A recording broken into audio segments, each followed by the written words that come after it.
Finally, the wait is over, because in this video I am going to tell you everything you need to know about the Wharton MBA program. Don't worry if you are new to Wharton, because I'll start with the very basics and cover it all. So let me tell you what we will cover today. We'll go over the program duration, class diversity, work experience requirements, admission process, accommodation options, fees, fellowships, placement support, and finally the compensation you will get post-MBA. Friends, I have just one request to make. Please do not skip this video in between, because you may miss out important details. And before we begin, let me ask you whether you have subscribed to this channel yet or not. If not, immediately subscribe to this channel and press the bell icon for notifications. Also, if you are looking for how to prepare for GMAT, click on the above link. And if you are interested to know which Indian B schools accept GMAT score, then there is a link for that as well here. For your convenience, I have included the links of all my previous videos in the description box below, so just go and click there. So what are you waiting for? Stay with me and let's get started.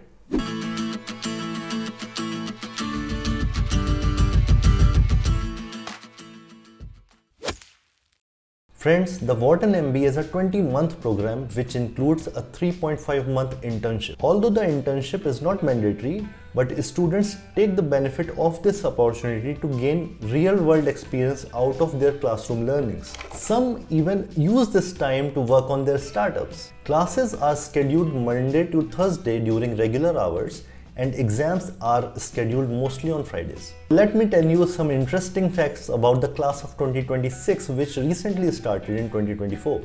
Almost 12% applicants could secure admission successfully, which, let me tell you, is a pretty decent number and yet reflects Wharton's high standards. You know what sets an MBA outside India apart? It's the diversity. Wharton's current batch includes students from 65 different countries. Isn't that incredible? These students come from a wide range of background, which creates an opportunity for peer learning. Wharton doesn't impose any restriction on the candidate's work experience, but on an average, students come in with around 5 years of work experience. This means the class is not only diverse in terms of backgrounds, but also in terms of the work experience. By now, I am sure you would have realized why doing an MBA in the US is itself a unique experience. And I am sure you are now wondering, what should I do to get an admit from Wharton? Well, what if I told you that all you need to do is complete this checklist and you are good to go? Don't worry, I will walk you through the entire list. So let's start with the transcript. Wharton requires you to submit the official transcript copies of your undergrad and graduation if applicable. And if you are yet to have the original transcripts, then you can use Wharton's template temporarily. And if your transcripts are in the language other than English, then you have to provide an authorized English translation as well. And make sure your transcript includes all the basic details such as enrollment date, courses, credits, marks, and grading scale. Now let's talk about GMAT or GRE exam.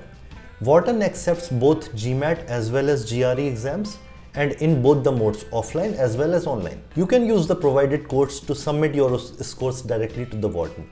Wharton does not have a minimum score requirement for GMAT or GRE, but generally it is seen that a GMAT score of 730 plus and GRE of 163 plus is considered a safe score for the admission. Now let's talk about the English language test. If English is not the primary language for your education, then you must provide the scores of the English language test as well. This criteria primarily applies to all the international students who want to study in the US.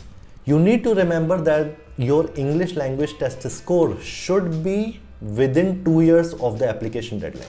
Now let's talk about your resume. You need to submit a one-page resume highlighting your job skills, breadth and depth of your work experience, your leadership and management skills, and what growth potential you had and you are looking for.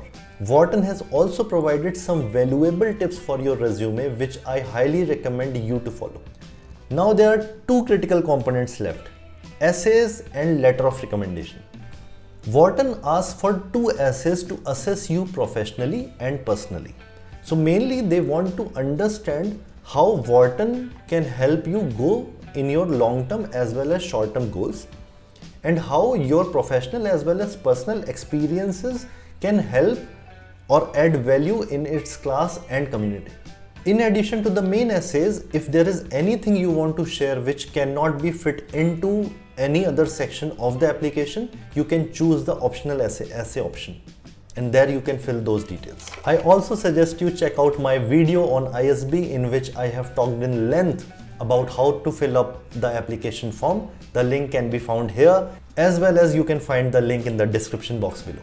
Wharton has also provided some very valuable tips for the essays, which I highly recommend you to follow. And by any chance, if you applied to Wharton in the past and are reapplying, then you have to fill up an additional essay highlighting how you have grown both professionally and personally since you applied last. Let's talk about the letter of recommendation. Wharton requires you to submit 2 recommendations. If you are currently employed, then ideally you should try getting one recommendation from your current employer or current supervisor, and the other recommendation from your previous supervisor. However, if you feel that a client or a colleague can give a stronger recommendation, then feel free to ask them as well. And if you are an entrepreneur or into a family business, then you can get the recommendation from your business partners, your mentors, or your clients. Just make sure to talk to them in advance.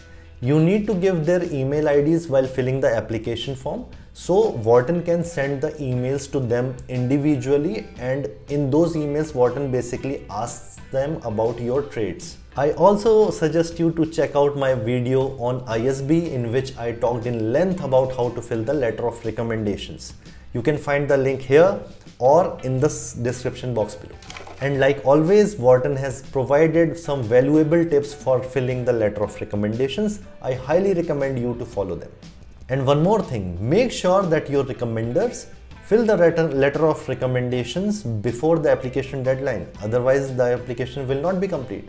And last thing you need is a credit card to pay $275 as application fees, and you are done. In some cases, Wharton also waives off the application fee, so make sure you check the eligibility for this. Now let's talk about how Wharton reviews your application. Your application is read by 2 separate people individually, and individual feedbacks are submitted. If you are shortlisted, then Wharton sends you an email inviting you for a 35-minute team-based discussion followed by a 10 minutes one-to-one interview. In the team-based discussion, you are placed in a group of 5 to 6 fellow applicants in which you all are given one particular topic to discuss and to work out. With this, Wharton tries to evaluate your various traits such as communication style, your leadership skills, your decision-making abilities, and many other skills. And after this, in the one-to-one interview, your performance in the team-based discussion is evaluated. And you know, an interesting aspect of this process is once you are shortlisted, Wharton itself sends you an email and gives important tips to take care of team-based discussion and interview. Now, very important thing regarding deadlines. You need to follow the mentioned deadlines which don't change much every year, which are pretty much same every year. And I highly recommend applying in round 1 or round 2. Do not wait until the last minute. Now let's talk about the fees, fellowship opportunities, and the most important part, which is the post-MBA compensation. Wharton's 2-year fees is almost $255,000. This figure may vary year on year, so always keep in mind to check the website for the latest updates. Regarding the fellowship opportunities, Wharton offers a variety of fellowship opportunities to all of its students. Students, however, are selected based on its merit. Now let's talk about the career support at Wharton. Wharton assists you in multiple ways, be it through career advisors, relationship managers, a strong alumni network, or through multiple workshops. And now, after investing so much time, energy and money, you must be wondering what a graduate gets after doing an MBA. Well, the median base salary of Wharton graduate is $175,000 annually, which is pretty good start. I'm sure after going through all this, you must be wondering about the accommodation in the US. So let me tell you, Wharton's campus is in Philadelphia, which means the 2 years or the 20 months you have to be in Philadelphia. Many students choose to live around Rittenhouse Square as it's nearby to the campus. You can walk in 20-25 minutes, you will be in the campus. You can take your bike, you can use public transport as well. For students who are accompanied by their families, living in suburbs is a good option. And just to clarify, when I said bike, I meant a bicycle, not a motorbike. And the good thing is, in addition to all these options, the university also offers shuttle services during regular hours. Friends, I know this has been a lengthy video, but trust me, I tried to cover as many details as possible. So I hope you liked this video. If you did, hit the like button, share the video with your family and friends, and do not forget to subscribe to the channel and press the bell icon for notifications, because there are many wonderful videos and podcasts on the way and I don't want you to miss anything. So stay with me.